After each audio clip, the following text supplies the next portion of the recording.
Hello everyone. ये एक question है जो जेईई मेन 2025 में आया है सोल्यूशन चैप्टर का। इस क्वेश्चन में हमें एक ग्राफ ड्रॉ करना है और स्लोप और इंटरसेप्ट को फाइंड करना है। अब ग्राफ किस किस के बीच में ड्रॉ करना है वो हम लोग देख लेते हैं। बोल रहा है कि ग्राफ ड्रॉ करना है 1/x1 वर्सेस 1/y1। तो फर्स्ट ऑफ ऑल x1 और y1 को समझ लेते हैं हम लोग। x1 जो है वो अपना मोल फ्रैक्शन होगा, mole fraction in liquid phase है according to given information, liquid phase. और y1 जो है वो अपना दिया हुआ है mole fraction in vapour phase. हमें इनके बीच में एक ग्राफ ड्रॉ करना होगा। अब कैसे करना है वो हम लोग देख लेते हैं इस क्वेश्चन में।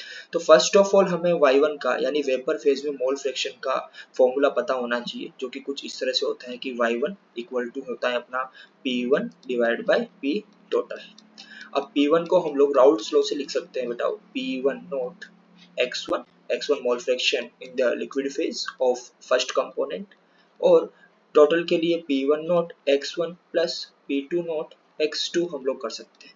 क्योंकि हमें जो ग्राफ बनाना है वो 1/x1 एंड 1/y1 के बीच बनाना है, तो रेसिप्रोकल लेना होगा। और यहाँ से रेसिप्रोकल लेके इक्वेशन को थोड़ा सही बना लेते हैं। 1/y1 और ये P1 not x1 plus P2 not x2 divided by हो जाएगा हमारा P1 नॉट x1।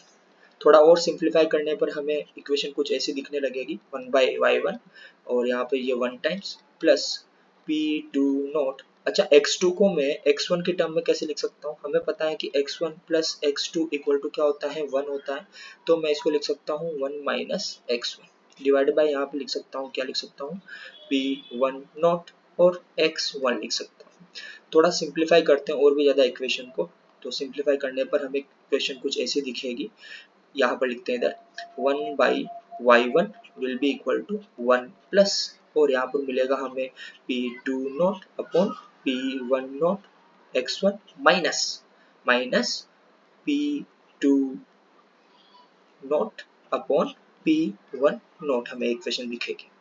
और आगे सिंप्लीफाई करेंगे तो 1/y1 इक्वल टू, अब ये जो 1 है और जो लास्ट वाला टर्म है, इन दोनों को हम लोग एक साथ ले आते हैं, फिर इनका एलसीएम हम यहाँ पे ले लेंगे।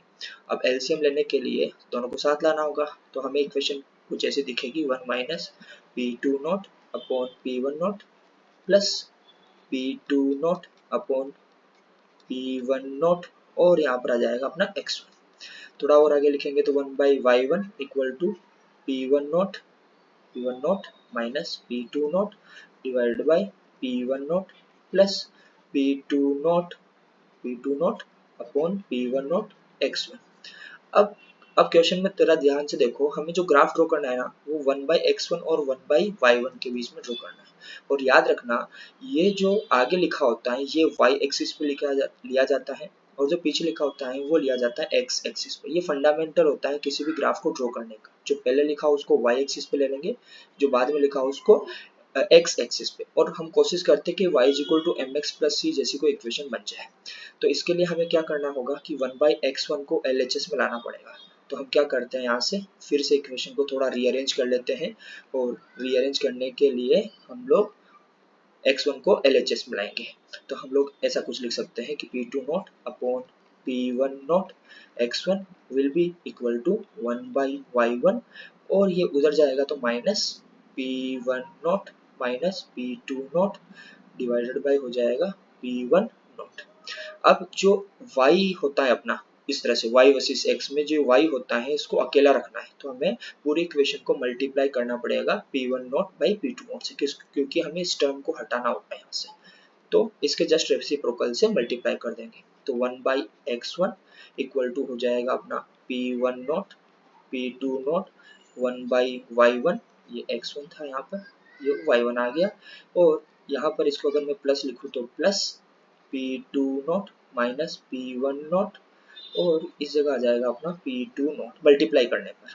अब इस इक्वेशन को अगर मैं कंपेयर करूँ अपना y is equal to mx plus c से, तो यहाँ से बेटा मुझे इंटरसेप्ट जो मिल रहा है वो मिल रहा है अपना P2 not minus P1 not upon P2 not, and जो अपना स्लोप मिल रहा है वो है अपना P1 not upon P2 not. अब ऑप्शन में चेक करते हैं क्या कोई ऐसा ऑप्शन दिया हुआ है कि हमें उसको देख लेते हैं।